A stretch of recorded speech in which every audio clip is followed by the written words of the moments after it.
coronavirus pandemic is not only forcing students to adapt this school year, but it's also leaving many families with the financial burden of transitioning to remote learning. But in Idaho, the state has been working since 2016 to help students manage expenses tied to their educations and close the achievement gap with its Advanced Opportunities program. So joining us now to discuss this is State Senator Steven Thayn. I thought this was really interesting. And what it reinforced to me is something that I've been noticing throughout this whole pandemic, that the school districts or the municipalities or the states that had already been forward thinking, taking advantage of technology, novel ways of bringing quality education, they were able to pivot so quickly once the pandemic shut everything down. So to start with, for people who do not live in Idaho, what is the Advanced Opportunities program and how does it work?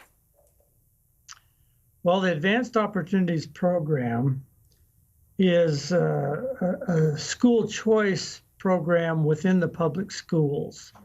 So each student in the state of Idaho that's in public schools receives $4,125 that they can use to customize their education between the 7th and 12th grades. So they get that money over that 6-year period. They can use that $4,125.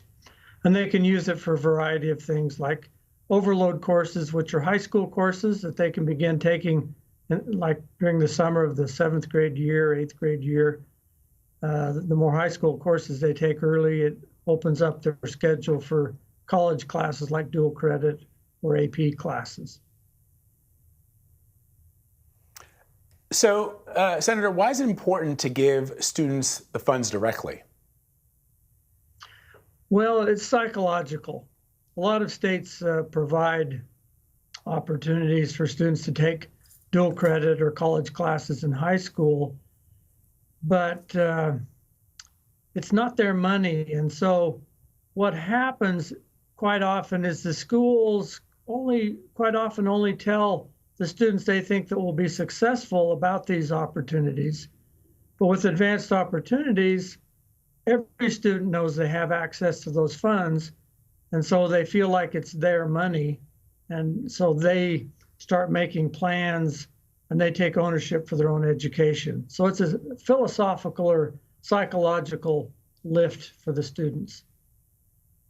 And it's really made a difference. And you guys have sort of like fine-tuned the program over the years. So it was in place before this year.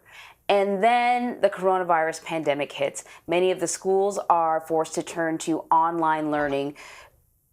Explain to us the role that the Advanced Opportunities program has played in helping schools and students adapt to what it has become the new norm this year. Well, I think you've identified the role it's played, and that is students and teachers and administrators were already working this direction, so they had some familiarity with how to provide online schooling, or because in Idaho we have quite a few rural, some people call them frontier districts with as few as 100 students in the whole district. And so they can't have a Japanese language class or calculus class. So those things have been offered in Idaho through a variety of means, mostly online. So we have some ability to pivot that direction. And Advanced Opportunities is just part of that online presence. It's not the only one in the state of Idaho. So what roadblocks has this program hit, especially during the pandemic, and what kind of financial constraints have been put on the state?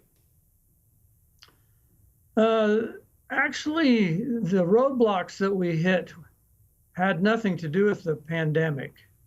The first part of this, what eventually became Advanced Opportunities, began in about 2010. And the biggest opportunity was the status quo. I was a Spanish teacher for several years at a local school here, teaching high school kids. And I noticed that Hispanic students that often spoke Spanish, they'd come to my Spanish 1 class. And I asked them, well, why are you here? You already speak Spanish. You need to go to Spanish 3 or 4. And they said, well, we can't get the credit for this class unless we take it. I said, that's silly. So one of the first things I did when I got the legislature was passed a bill that allowed students to challenge classes. Now, with that first bill, a lot of the administrators said, well, I'm going to lose some of my teachers if we allow this to happen. I said, no, that's not what's going to happen. What is going to happen is you're going to have more motivated students. The culture of the school will be better because those students are going to be engaged in their education. And that's what's happened. They haven't lost teachers. They've actually gained a higher class of students. Interestingly, this school district, which is called Valley View School District, now has about 60 Hispanic students every year that takes the college level entrance placement Spanish test. And most of them earn 16 college credits for taking a 2.5, 3-hour test. So the status quo has been the biggest stumbling block. And actually, COVID-19 hasn't had much to do with the program at all. Well, you know, Senator, what you're talking about is, you know, biases within the system, that sometimes certain students don't hear about the opportunities or aren't given the benefit of the doubt. And what you're describing is a program that has sort of also helped to remove those biases. I think it's incredibly impressive. It's something you guys should be proud of. Well, thank you. Along those lines, in Idaho, about 76% of the students are white students, you know, Anglo students. And then the rest, the biggest minority group is Hispanic. So about 80% of the participants are white, but 14% of the Hispanic of the students that participate are Hispanic.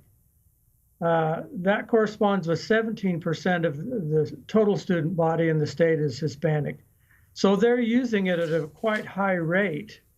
And we hope that with some changes that we've made recently, we can reach down more into males, because right now more females are taking advantage than males.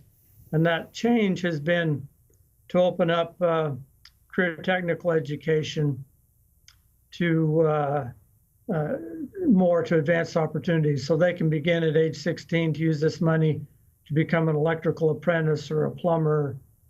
So we're opening up those opportunities more than we did in the past. Fascinating. State Senator Steven Thayn, thank you so much, sir. We really appreciate it. Oh, you're welcome. Anytime.